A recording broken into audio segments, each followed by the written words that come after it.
네, 여러분이 현재 글로벌 증시 투나잇과 함께하고 계십니다. 이제 글로벌 시장에 대한 보다 깊이 있는 이야기 해볼 텐데요. 내일장 수익을 떠먹여줄 이슈, 내일의 이슈 시간입니다. 오늘은 오로라 투자자문 이슬희 팀장과 함께하겠습니다. 팀장님 안녕하세요. 네, 안녕하세요. 네, 오늘도 저희 한번 시장에 대한 이야기 해보겠습니다. 오늘의 주제 바로 확인해 볼게요. 오늘의 주제입니다. 딥시크, 미국 AI 패권에 위협되나 대응 전략은 이렇게 주제를 잡아봤습니다.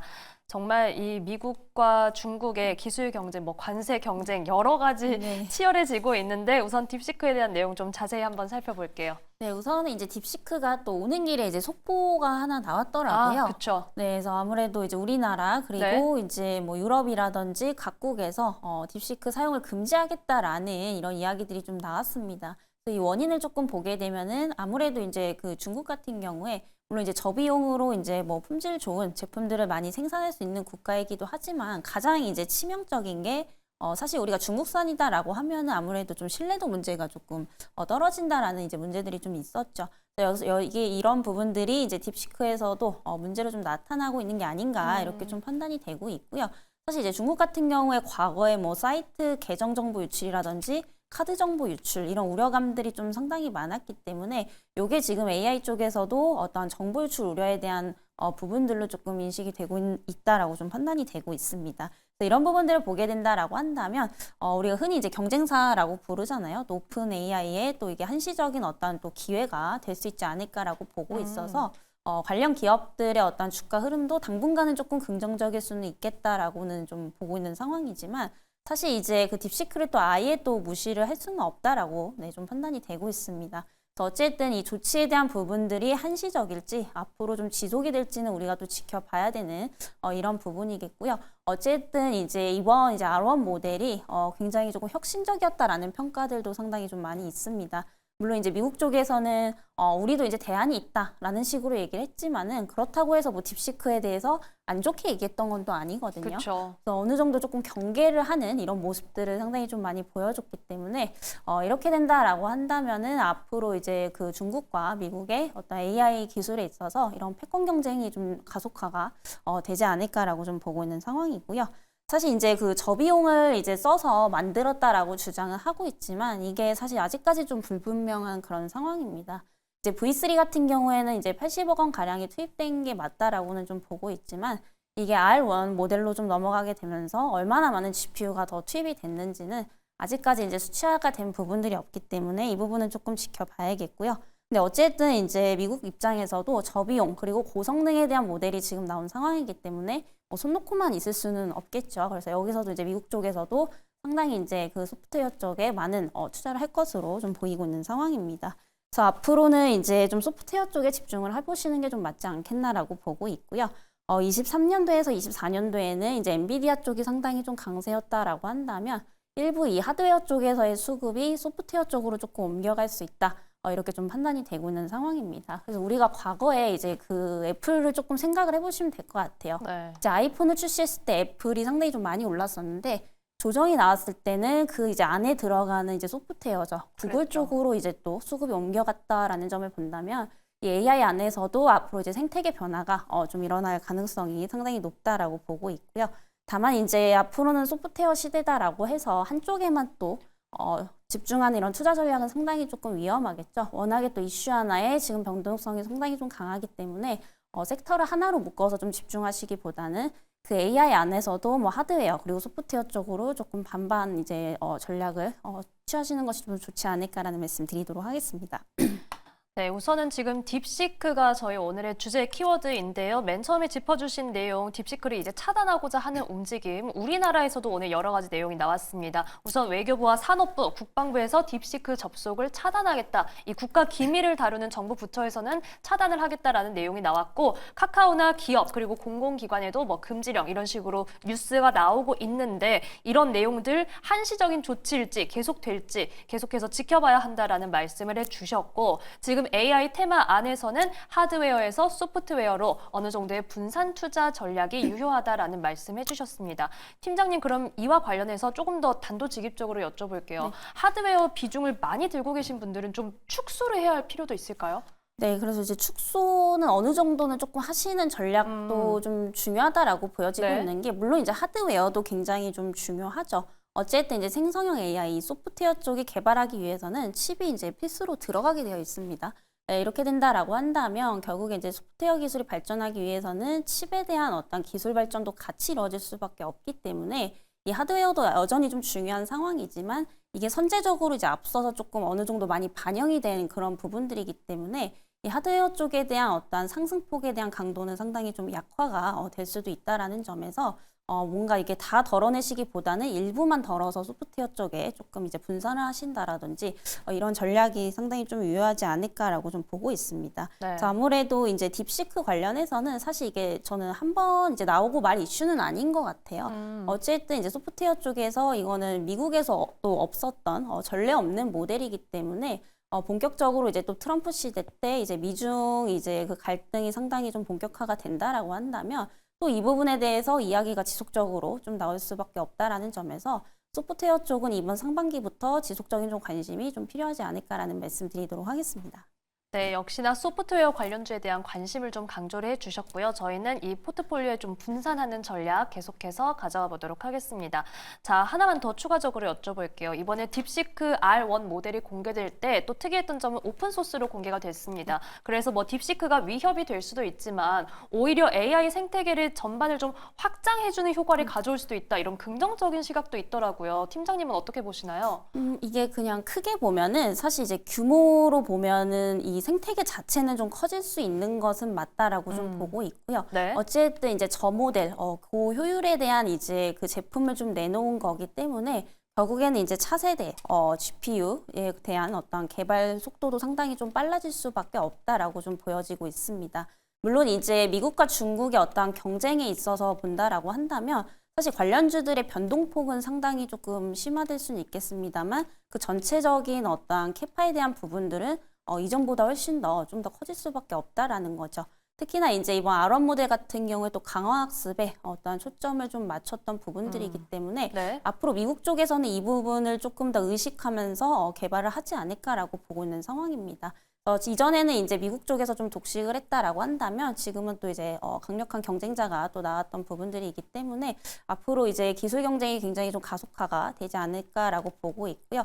아무래도 이제 그 발전 속도는 이전보다 훨씬 더 빨라질 수는 있겠지만은 그에 따라서 또 이제 어느 기업은 수혜를 보고 또 피해를 보는 기업들이 있기 때문에 그 이제 파이 안에서 뭔가 이제 변동폭은 상당히 좀 강해질 수 있다라는 점, 이런 점들을 봤을 때 제가 앞서서 말씀드렸다시피 분산 투자를 하시는 이런 전략들이 상당히 좀 유효하지 않을까 이렇게 좀 보고 있는 상황입니다.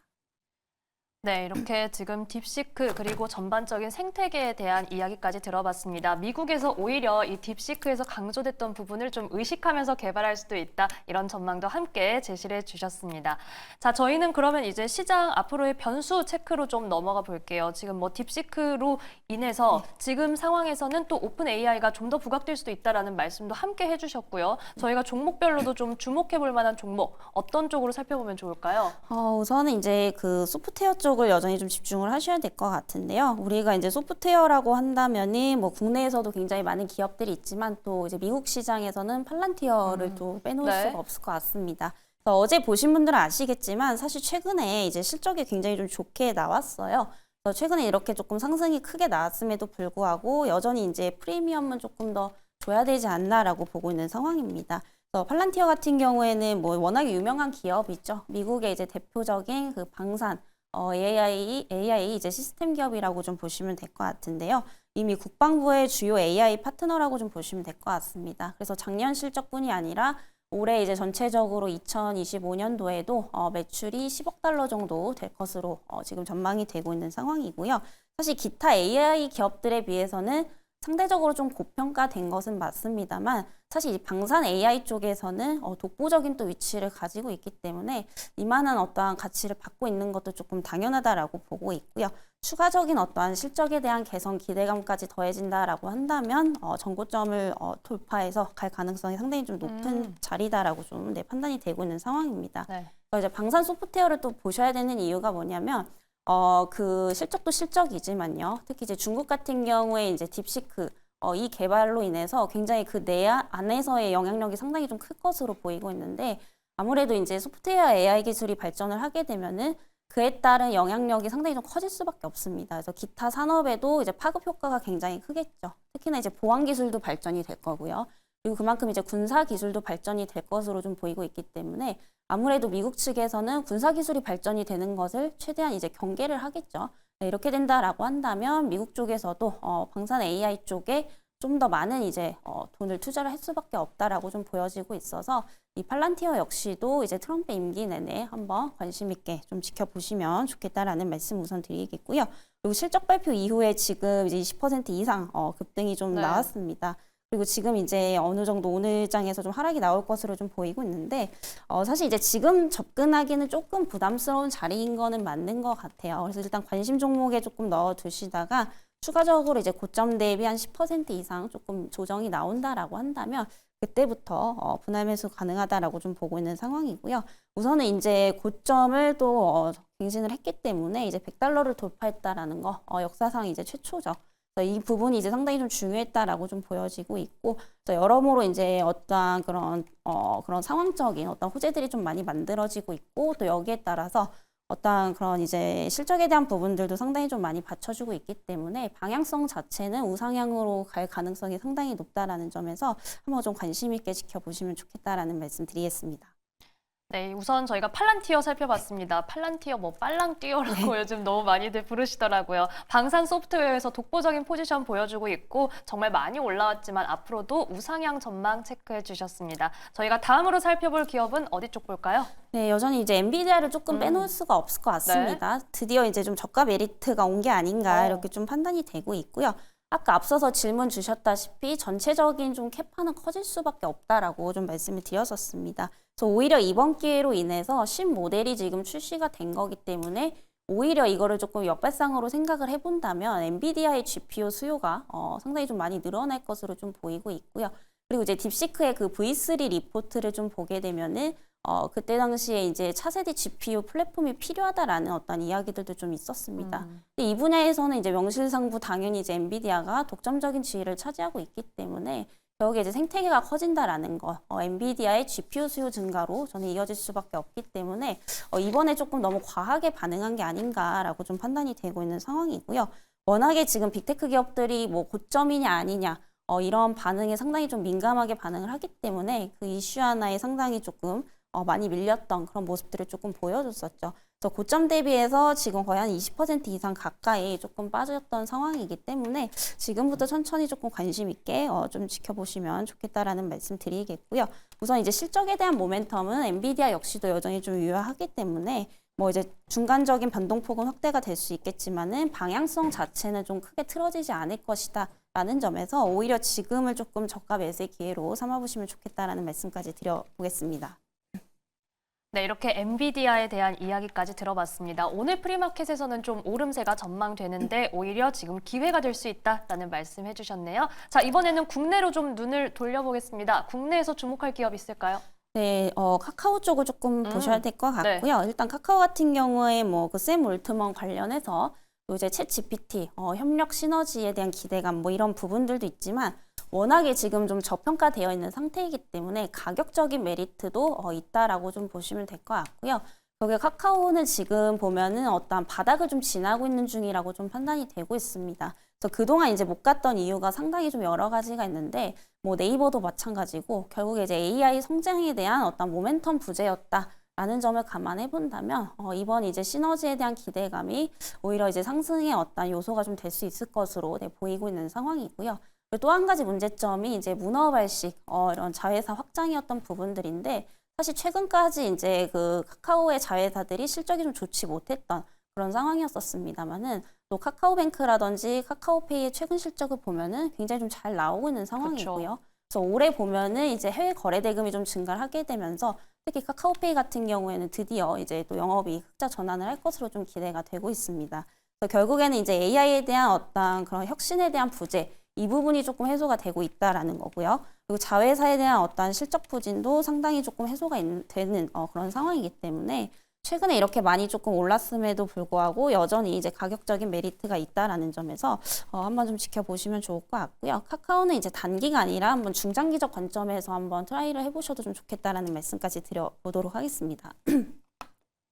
네, 이렇게 카카오에 대한 이야기까지 들어봤습니다. 강력한 AI 모멘텀에 현재 그룹주도 호실적을 보여주고 있으니까요. 앞으로도 좀 기대를 해보겠습니다. 팀장님, 이거는요, 제가 궁금해서 간단하게만 좀 여쭤보겠습니다. 앞서 이 정부 기관의 딥시크 차단 소식을 저희가 전해드렸는데 혹시 국내에서 좀 반사 수혜를 볼 수 있는 뭐 보안주라든지 이쪽으로도 좀 살펴볼 수 있을까요? 어떻게 보세요? 전 내일 이제 만약에 이 재료가 상당히 좀 강하다라고 한다면 보안 관련주들이 상당히 좀 크게 움직이지 않을까라고 좀 보고 있는 상황이고요. 네. 사실 보안 관련주라고 하면은 상당히 조금 광범위한데 이건 그렇죠. 내일장에서 한번 좀 지켜보셔야 될 것 같아요. 그래서 결국에 이제 딥시크 관련해서 어떤 종목들이 가장 대장격으로 움직이는지 그 부분들을 조금 파악해 보시고 추후에 이제 뭐 조정 시에 접근을 해보셔도 좀 늦지 않겠다라는 말씀 우선 좀 드려보도록 하겠고요. 그래서 관련주들이 사실 소형주들까지 너무 지금 많은 그쵸. 상황이기 때문에 한번 내일장을 좀 지켜보셔야 될 것 같고요. 또 주식이란 게 모르기 때문에 또 막상 생각보다 그렇게 또 반영이 좀 안 될 수도 있습니다. 그래서 지금 그런 부분들은 내일장에서 한번 좀 체크해 보시면 좋을 것 같고요. 결국에 이제 그 딥시크에 대한 어떤 사용 금지를 내리게 되면서 여기서 반사익 수혜를 누릴 수 있는 게 또 미국 그리고 이제 우리나라이기 때문에 내일은 이제 소프트웨어 관련 기업들 우리가 그동안 강했던 종목들 뭐 카카오라든지 네이버 역시 내일도 조금 좋은 흐름을 조금 이어가지 않을까 이렇게 좀 보고 있는 상황입니다. 네, 내일은 어찌 보면 이 관련주 중에서 대장주를 분별하는 날이 좀 될 수도 있겠다는 생각이 듭니다. 내일장 흐름 지켜보겠습니다. 오늘은 오로라 투자자문 이슬희 팀장과 함께했습니다. 오늘 말씀 고맙습니다.